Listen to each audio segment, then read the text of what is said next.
Amadou Hampâté-Bâ, Vie et enseignement de Tierno Bokar, sous-titre 10 de la deuxième partie, se méfier de sa propre poussière. Éducateur spirituel attentif, il n'oubliait pas de nous mettre en garde contre les dangers d'une complaisance envers soi-même qui peut insidieusement accompagner l'âme jusqu'au plus haut niveau.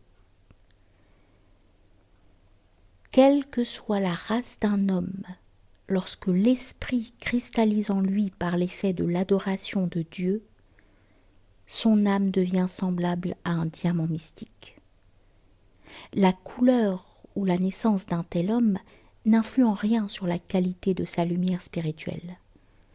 Quelle que soit sa dimension sociale ou le poids de sa naissance, s'il est parvenu à ce degré, aucun élément extérieur ne sera plus assez puissant pour le désagréger.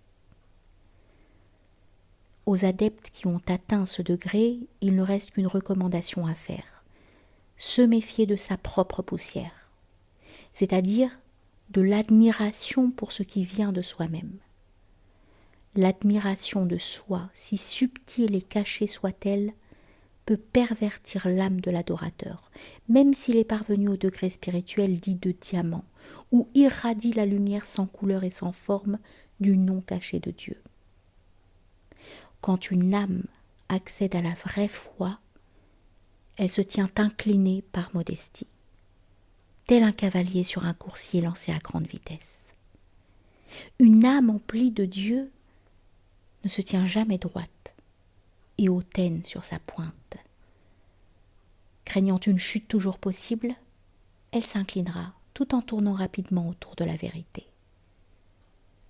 Cette inclinaison lui donnera la tempérance et l'assurance nécessaires pour ne pas perdre l'aplomb. Il était lui-même d'une parfaite simplicité et étranger à toute pédanterie ou suffisance. Sachant considérer les choses de la vie avec humour, il aimait enseigner en amusant et nous répétait souvent, comme une mise en garde: « Toujours trop sérieux n'est pas très sérieux.